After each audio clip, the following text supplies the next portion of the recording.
first, Tasmanians went to the polls yesterday and it looks like they'll have a Liberal minority government again.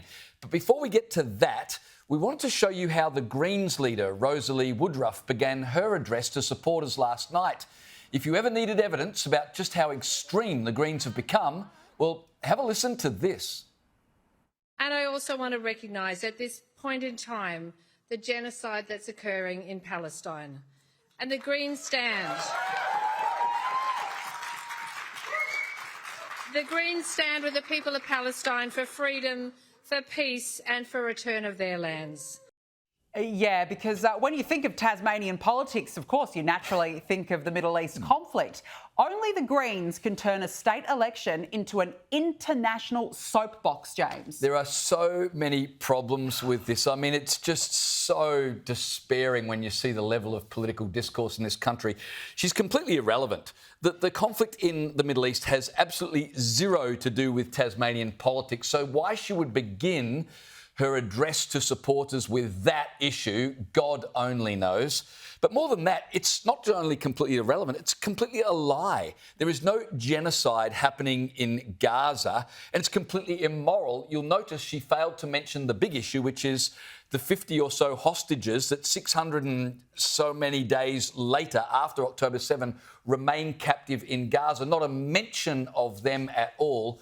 But the other thing I thought it is dangerous, and we see this continually, is the conflation between what's happening in Gaza with Indigenous issues here in Australia. She made the link. Before she talks about Gaza, she talks about how Tasmania was never ceded by Indigenous people. So I don't know why she's running for Parliament then, because that would make the Parliament illegitimate. But conflating Indigenous issues in Australia with Palestinian issues in the Middle East, I think is a very dangerous game to play and typical, sadly, of the Greens. And you remember just a week ago, Drew Hutton, who was co-founder of the Greens with Bob Brown, talked about how he utterly rejects the Greens because they have completely gone away from what was an environmental movement to now a Marxist extreme left organisation that just bring division at every opportunity. Well, I mean, I would ask Rosalie, is she an MP for Tasmania or is she a member for Gaza? I mean, it's a simple question. In fact, I would ask that of all of the Greens right now within the Parliament. And I also saw in that vision there were people standing behind her. I think it was her daughters draped in the keffiyeh as well. Why does Tasmania need politicians like this when they don't actually, they're not even pledging their allegiance to Australia, they're actually pledging their allegiance to Palestine? The other issue is, and we're going to talk about the Tasmanian election in a moment, but Labor may actually end up needing the Greens should they be able to try and form a government. The Labor leader over there, Dean Winter, has reiterated that he doesn't want to do any deals with the Greens, but let's be realistic. Labor would do anything just to try and get into power. You know, we've been saying this for a while. What do the Greens stand for right now in the country? When was the last time they actually mentioned the environment? When was the last time they spoke about koalas or anything like that? You don't need to now. These are long gone are the Bob Brown days. You don't need to love the environment. You don't need to love koalas. You've just simply got to be anti-Israel and really anti-Australian at the same time. And the other issue I had with her speech last night, aside from the fact, and you raised it, that she didn't mention the hostages that are still in Gaza, is she going to condemn Hamas? Where is the condemnation?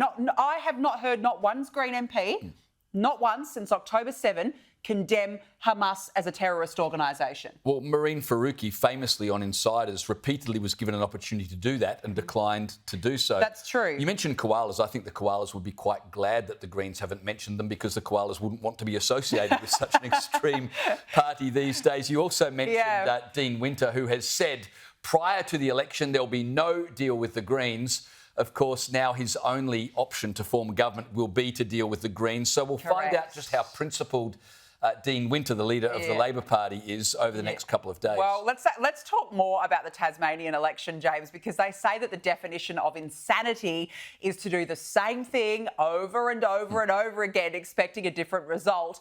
And by that definition, yesterday's Tasmanian election was really an exercise in madness. Tasmanians forced back to the polls for the second time in about 16 months after a no-confidence motion against the Liberal minority government appear to have elected a Liberal minority government. Well, hang on, James, not so fast, because Labor leader Dean Winter, as we said, he hasn't yet conceded. Though Labor won just 10 of 35 seats, Winter still thinks he might be able to cobble together a government. Here he was addressing the loss today. Last night, Tasmanians voted for a change of approach, and once again, they've delivered Tasmania another hung parliament. It looks as though we're going to end up with a very similar or the same number of seats for the three parties. Labor will be on 10 seats, and obviously we wanted to be winning more seats, and that is disappointing for us and our movement.